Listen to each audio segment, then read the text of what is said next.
ஆன்மீக சொந்தங்கள் அனைவருக்கும் அன்பான மாலை வணக்கம். நாம் நம்மளுடைய சேனலில் தொடர்ந்து நிறைய சுவாரஸ்யமான ஆன்மீகம் சார்ந்த தகவல்களை தாங்க பார்த்துட்டு வந்துட்டு இருக்கோம். அந்த வரிசையில் இன்றைக்கி என்ன பார்க்க போகிறீங்க அப்படின்னா, தமிழ் மாதமான தை மாதம் பிறந்திருக்கக்கூடிய இந்த நிலையில் வரக்கூடிய ஜனவரி 24ஆம் தேதிக்கு அப்புறமா ஏற்படக்கூடிய முக்கியமான கிரக மாற்றங்களாக என்னென்ன இருக்குது, அதனுடைய அடிப்படையில் கிடைக்கக்கூடிய பலன்களானது கன்னிராசி நேயர்களாகிய உங்களுக்கு எப்படி இருக்குது அப்படின்றத பற்றி நிறைய தகவல்களை இந்த பதிவில் தெரிஞ்சுக்க போகிறோம். ஸோ வீடியோ வந்து ரொம்பவே இன்ட்ரெஸ்டிங்காக இருக்கும். எங்கேயுமே ஸ்கிப் பண்ணாமல் தொடர்ச்சியாக பாருங்கள். கிரக நிலைகளால் ஏற்படக்கூடிய மாற்றங்கள் என்ன அப்படின்றத தெரிஞ்சுக்கும் பொழுது தான் நமக்கு ஒரு சில விஷயங்களில் எச்சரிக்கையாக இருக்கிறதுக்கு உதவியாக இருக்கும். ஸோ அந்த வரிசையில் என்ன மாதிரியான விஷயங்கள் உங்களுக்கு நல்லபடியாக நடக்கு, என்ன வழிபாடுகள் செய்யலாம், பரிகாரங்கள் செய்யலாம் அப்படின்றத பற்றி நிறைய தகவல்களை தெரிஞ்சுக்க போகிறோம். வீடியோக்குள்ளே போகிறதுக்கு முன்னாடி நீங்கள் நம்ம சேனலை சப்ஸ்கிரைப் பண்ணாமல் இருந்தீங்க அப்படின்னா மறக்காமல் சேனலை சப்ஸ்கிரைப் பண்ணிக்கோங்க. கூடவே பக்கத்தில் இருக்கிற பெல் சிம்பிளையும் கிளிக் பண்ணிக்கோங்க. அப்போ தான் நாங்கள் போடக்கூடிய வீடியோக்கள் எல்லாமே உங்களுக்கு நோட்டிஃபிகேஷனாக உடனுக்குடன் வந்தடையும். நீங்களும் பார்த்து பயன்பெறலாம். வாங்க வீடியோக்குள்ளே போகலாம். 2026ஆம் வருடம் பிறந்திருக்கக்கூடிய சூழ்நிலையில் தை மாதம் பிறந்திருக்குங்க. பொதுவாக தை பிறந்தால் வழி பிறக்கும் அப்படிங்கிறது நம்பிக்கை. அதனாலேயே பலரும் பார்த்திங்கன்னா தை மாதம் எப்போ பிறக்கும் அப்படின்னு எதிர்பார்த்து காத்துட்ருப்பாங்க. ஸோ அப்படிப்பட்ட இந்த தையில் பார்த்திங்கன்னா நிறைய கிரகங்களுடைய மாற்றங்களானது ஏற்பட இருக்குது. அதனுடைய அடிப்படையில் கன்னிராசி நேயர்களுக்கு கிடைக்கக்கூடிய பலன்கள் தான் நம்ம பார்க்க போகிறோம்.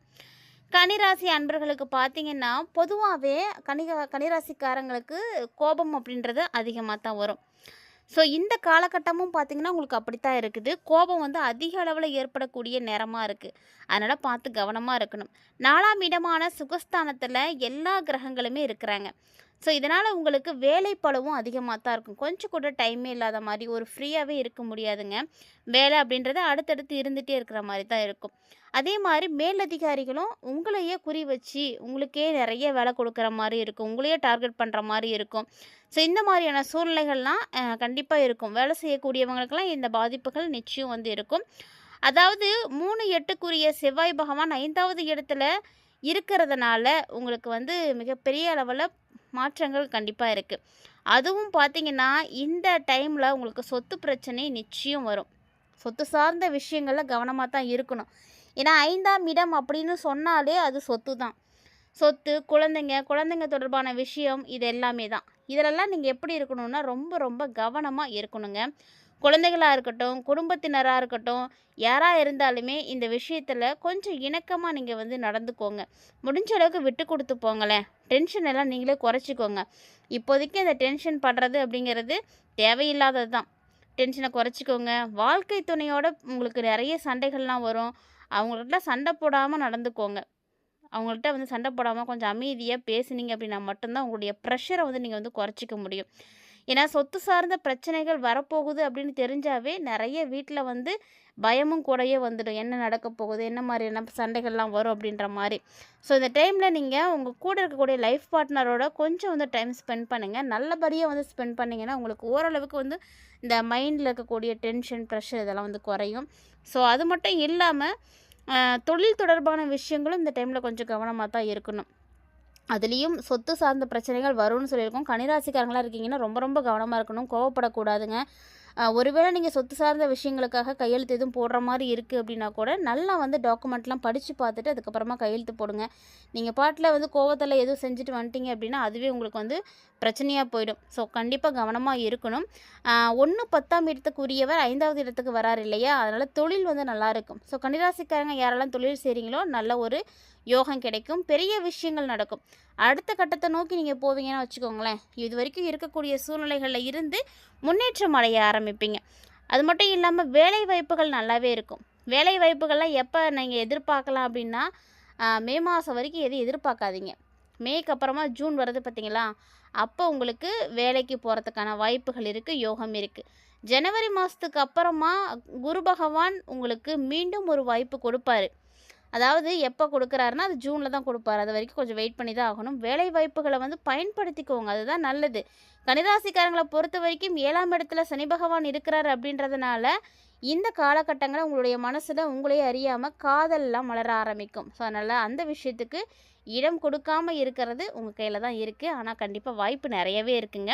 இது மட்டும் இல்லாமல் செவ்வாய் வேறு உச்சமாக இருக்கிறாருங்க. அதனால் திருமண யோகம் வந்து தடைப்பட்டுகிட்டே இருக்கும். காதல் செய்யறத கூட முடிஞ்ச அளவுக்கு தவிர்த்துக்கோங்க. அது கூட உங்களுக்கு வந்து வாய்ப்பு ரொம்ப பிரச்சனையா தான் போய் முடியும். அதனால பார்த்து கவனமா இருங்க. நீங்க என்ன செய்றதா இருந்தாலுமே இந்த ஜனவரியில வந்து எதுவும் செய்ய வேண்டாம். ஜனவரிய விட்டுடுங்க. அதுக்கப்புறமா நீங்க என்ன முயற்சிகள் வேணா எடுக்கலாம். திருமணமா இருக்கலாம், காதலா இருக்கலாம், எதுவா இருந்தாலும் பிப்ரவரிக்கு அப்புறமா நீங்க ட்ரை பண்ணீங்க அப்படின்னா, உங்களுக்கு வந்து வெற்றிகள் கிடைக்கும். ரொம்ப சிறப்பா இருக்கும். அப்ப கிடைக்கக்கூடிய வாழ்க்கை உங்களுக்கு கிடைக்கக்கூடிய வாழ்க்கை துணையா இருக்கட்டும், எல்லாமே வந்து ரொம்ப நல்லாயிருக்கும். ஸோ, அதனால முயற்சிகள வந்து கொஞ்சம் தள்ளி வைங்க. இந்த மாதிரியான விஷயங்களுக்காக கன்னிராசிக்காரங்க இந்த டைம்ல முயற்சிகள் எதுவும் பெருமளவு எடுக்க வேண்டாம்.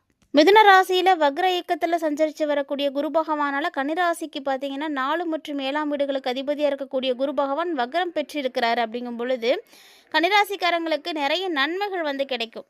நல்ல பலன்கள் தான் கிடைக்கும். குறிப்பா இடம், பூமி, நிலம் வாங்குற முயற்சிகள்ல என்னென்ன தடைகள் இருந்தாலும் எல்லாம் அகலும். கடன் சுமையும் குறைய ஆரம்பிக்கும். கைவிட்டு போன வரன் கூட மீண்டும் உங்களுக்கு வந்து கிடைக்குங்க. கிடைக்கிறதுக்கு வாய்ப்பு நெறைய இருக்கு. அது மட்டும் இல்லாம கன்னிராசிக்காரங்க இந்த டைம்ல என்னென்ன வாய்ப்புகள் கிடைக்குதோ முடிஞ்ச அளவுக்கு அதெல்லாம் வந்து பயன்படுத்திக்கோங்க. குருவினுடைய பார்வை 2, 4, 6 ஆகிய இடங்கள்ல விழறதுனால இந்த 3 இடங்களுக்கு உரிய பலன்களுமே உங்களுக்கு கண்டிப்பா கிடைக்கும். ஸோ குடும்பத்தில நிலவிட்டு இருக்கக்கூடிய பிரச்சனைகளா இருக்கட்டும், பணம் கொடுக்கல் வாங்கல்ல இருக்கக்கூடிய பிரச்சனைகளா இருக்கட்டும், இது மாரி எல்லா விஷயங்களும் வந்து தீர ஆரம்பிக்கும். நீங்க என்ன லாபங்கள் எதிர்பார்க்குறீங்களோ, அந்த லாபங்களும் உங்களுக்கு வந்து கிடைக்கிறதுக்கு வாய்ப்பு இருக்கு.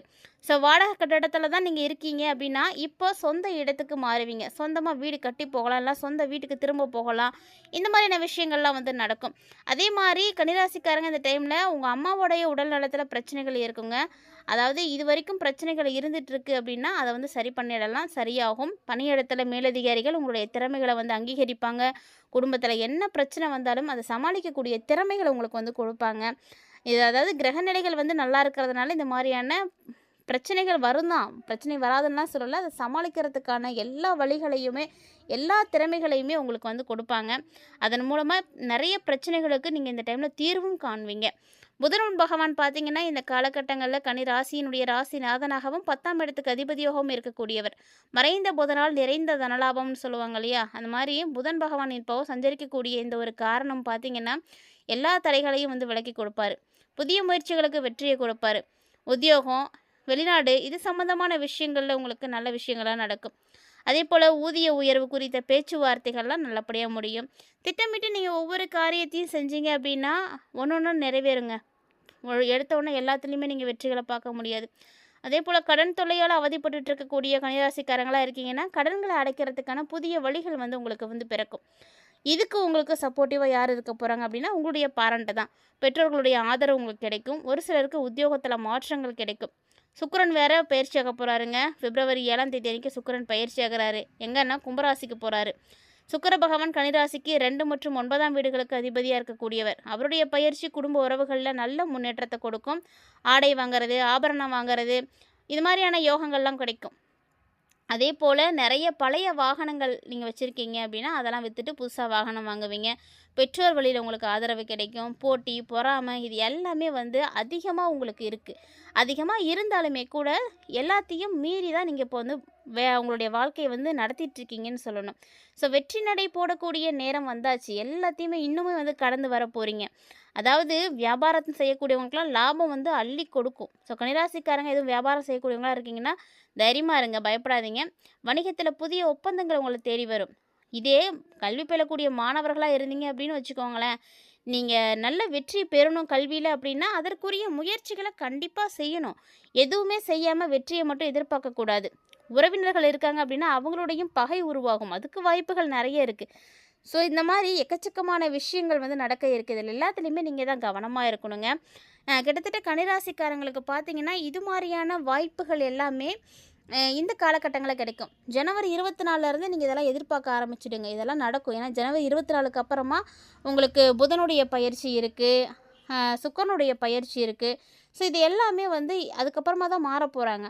அப்போ அந்த கிரகநிலைகள் மாறும் பொழுது அதற்கேற்ற பலன்கள் கண்டிப்பா உங்களுக்கு வந்து கிடைக்கும் இல்லையா? ஸோ கன்னிராசிக்காரங்க இந்த டைம்ல சொத்து பிரச்சனை இருக்குன்றதுனால ரொம்ப ரொம்ப கவனமா இருங்க. முடிஞ்ச அளவுக்கு நீங்க என்ன எளிமையா வழிபாடுகள் செய்யலாம், பரிகாரம் செய்யலாம்னா, புதன்கிழமையில பெருமாள் வழிபாடு செய்யுங்க.